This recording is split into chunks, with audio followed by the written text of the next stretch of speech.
de symbole sexuel. Une Marilyn qui veut désormais qu'on lui parle d'égal à égal. Une Marilyn qui récuse les bonheurs partiels et réclame sa part d'éternité. Quand la célébrité passera, je dirai « Adieu célébrité, j'ai toujours su que tu étais inconstante. Au moins n'auras-tu pas été toute ma vie. »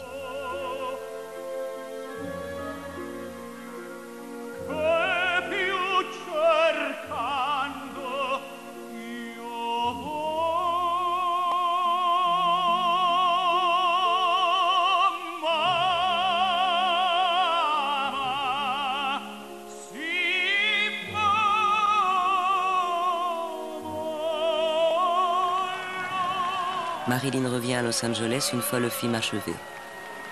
Avant de rompre avec Hollywood, il lui reste encore quelques liens à défaire, quelques nœuds coulants à desserrer.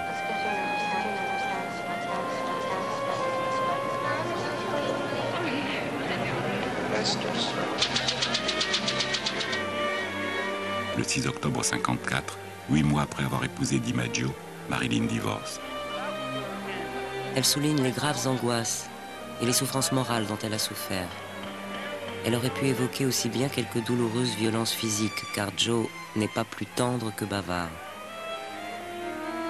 Marilyn dira avec humour « Nous aurions fait un excellent couple, mais au temps du cinéma muet. »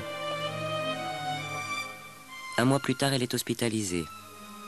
Depuis son adolescence, c'est tout particulièrement son ventre qui la torture. Fausse couche, tentative de suicide, dépression. Toute sa vie, Marilyn a offert son corps à la médecine, comme elle l'a offert au cinéma.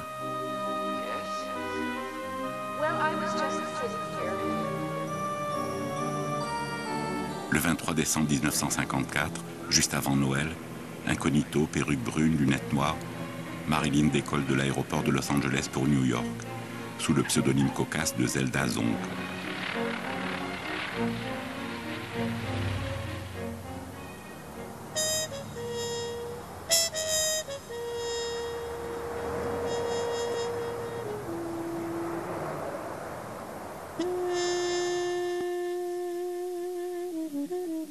Depuis 1947, elle avait appartenu corps et âme à la Fox. Milton Green l'entraîne sur une autre planète. Il veut qu'elle soit reine, mais sur un trône moins factice que celui des comédies d'Hollywood.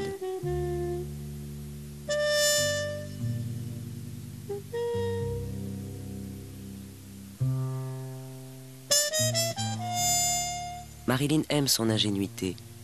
Extérieur au système, il ignore tout du métier de producteur, mais le désir le taraude. En fait, ils se ressemblent. Elle veut devenir une véritable actrice. Il ne veut pas rester un simple photographe.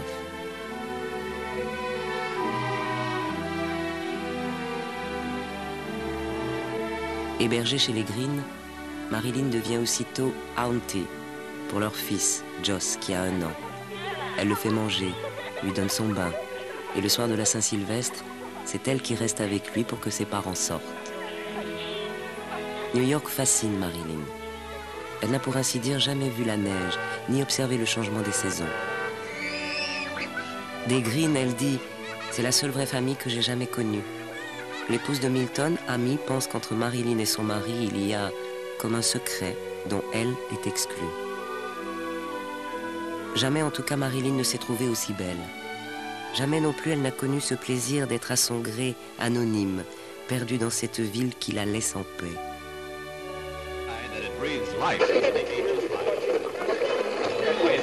Scarman's heave is snared by Felton. The Terrapins, so called, are striking for a quick tally. Felton drops 38 yards to put his...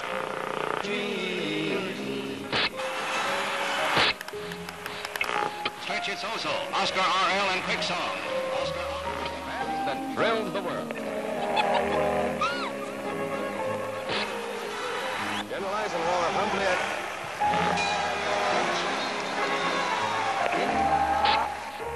But I thought it sounded more like Eddie than it did me.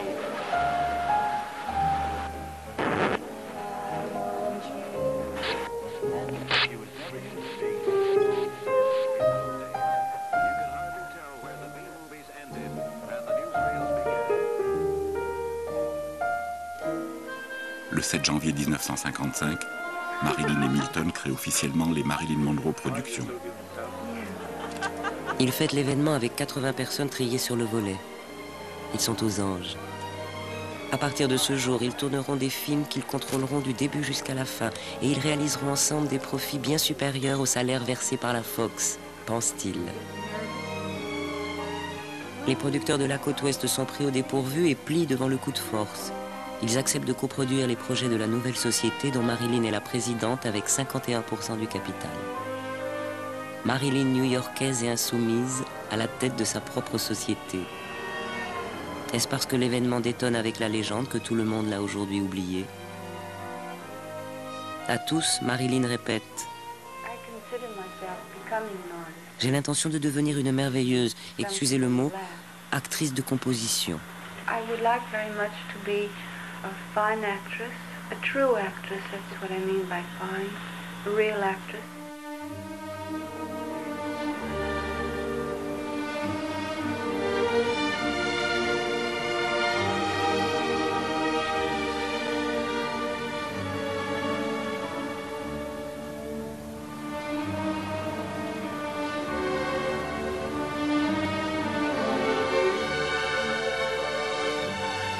Sur les murs de New York, Marilyn s'affiche en grand, dans la plus célèbre scène de sa carrière, où soulevée par un énorme ventilateur, sa jupe laisse entrevoir son panty blanc.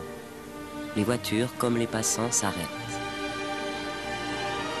Oh, I think it's terrific. It's pretty vulgar, if you ask me. Very nice, some girl. I think it's wonderful, wonderful, wonderful. Ça me fait drôle, les gens me connaissent et moi je ne connais personne. I think it's very nice, but I'd rather it's me. Elle regarde son image, mais s'y reconnaît-elle? La meilleure façon pour moi de m'affirmer en tant qu'être humain est de m'affirmer en tant qu'actrice. L'hiver se termine. Marilyn découvre le printemps new-yorkais.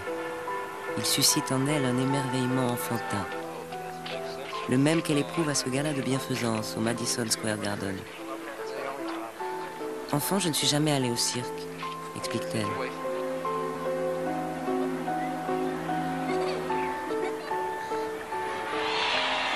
Le public la couvre du regard quand, juchée sur un éléphant, elle parade sur la piste. 1000 bouches lui murmurent « Attention !» Mais est-elle dupe pour autant des bravos affectueux qui emplissent alors le cirque? Tous ces gens sont si émotifs. Je veux dire, s'ils vous aiment tant sans vous connaître, ne peuvent-ils pas de la même façon vous haïr?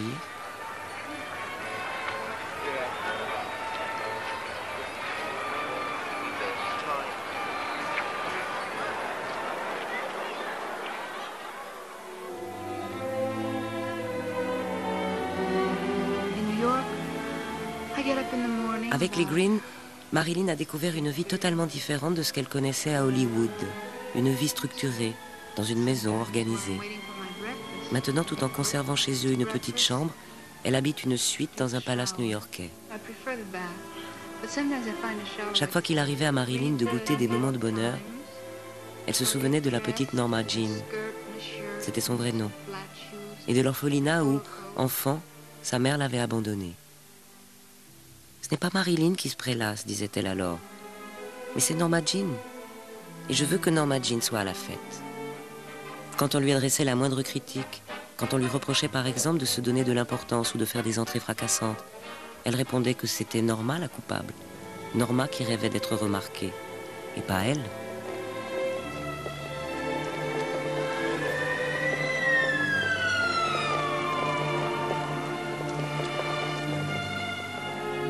Dans les miroirs, c'était l'image de Norma que Marilyn voyait. To learn that she was my mother was quite a shock. Je suis souvent seule avec moi-même, avait-elle l'habitude de dire. Because I think I have a gay side to me, also a sad side. And I think that's the way with people also.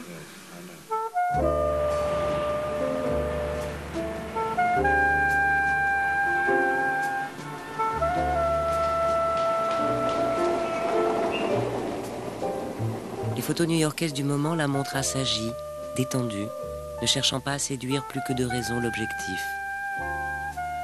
Marilyn apparaît comme apaisée devant Milton. même si dans la réalité, elle est souvent tendue, agitée et incapable de dormir.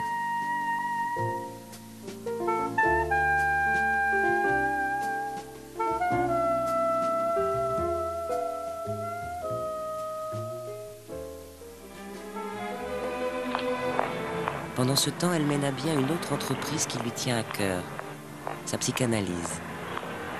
Alors qu'elle était encore l'épouse de DiMaggio, elle avait pour la première fois consulté pendant 6 mois. À New York, à raison de 3, 4, souvent 5 fois par semaine, elle se rend chez le docteur Margaret Oenberg. Milton Green lui a non seulement conseillé cette immigrée hongroise à l'allure imposante aux cheveux blancs tressés, il l'a accompagnée lui-même dans son cabinet. Margaret Oenberg est la psychanalyste qui le suit depuis plusieurs années. À Amy, Marilyn ne dira qu'une phrase. J'aime lui parler. Mais bientôt, il y aura quelqu'un d'autre dans la vie de Marilyn à qui celle-ci aimera parler.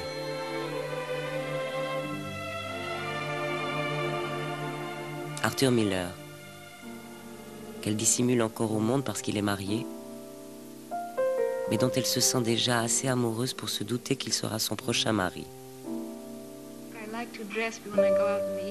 En attendant, New York défile autour d'elle, se bouscule et s'agite.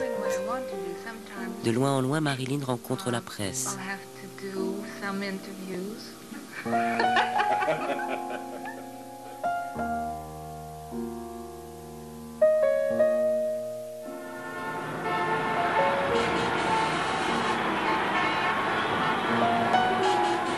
Marilyn assiste parfois à des premières, où elle retrouve les flashs et les caméras, souvenirs des soirées d'Hollywood. À ses côtés, protecteur et discret, Milton Green qui ne la quitte guère. Et après le spectacle, symbole de cette indépendance dont elle jouit désormais, du jazz. Car Marilyn aime le jazz et la liberté qu'il incarne. Un jour, apprenant qu'Ella Fitzgerald ne pouvait pas chanter dans une boîte à la mode parce que noire, elle téléphona au patron et lui promit qu'elle réserverait chaque soir une table au premier rang s'il revenait sur sa décision. Et chaque soir où Ella Fitzgerald chanta, Marilyn honora sa promesse.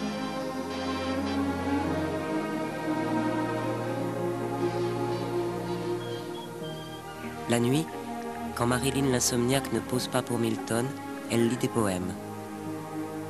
Il y a un livre de Rainer Maria Rilke, Lettre à un jeune poète qui m'a beaucoup aidée, racontera-t-elle un jour. Sans lui, peut-être croirais-je par moments que je suis folle. I like Rilke, especially more than his poetry. A book was called Letters to a Young Poet. Sur des cahiers ou des feuilles volantes, il lui arrive même d'écrire des vers. Et voilà, bonne nuit, dors bien et un doux repos, où que tu poses ta tête, j'espère que tu trouveras ton nez.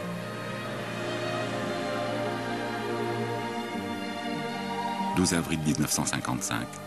Ed Murrow, vedette de la chaîne CBS, s'invite chez les Green.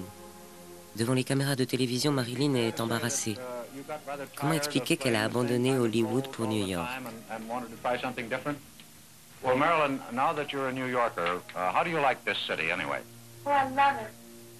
Everyone's very friendly, and it's a very optimistic, friendly city. Marilyn, tell me, what's the basic reason for this corporation? Primarily to contribute to help making good pictures. It's not that I object to doing musicals or comedies. In fact, I rather enjoy it, but I would like to do also dramatic parts too. Voilà, des rôles dramatiques, c'est ça qu'elle veut, Marilyn. Il est temps de solder les comptes avec son passé. 7 ans de réflexion, son dernier film tourné à Hollywood sort sur les écrans. A popular Broadway New York theater radiates glamour for the sneak preview of the CinemaScope version of The 7-Year Itch and the birthday of À la première, DiMaggio l'accompagne comme si rien ne s'était passé entre eux depuis 6 mois.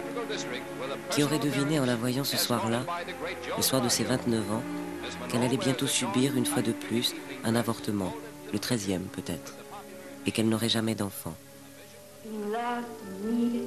Elle en avait pourtant un tel désir que tous les 2 ou 3 mois, elle se persuadait qu'elle était enceinte, prenant 6 ou 7 kilos pour en convaincre son entourage.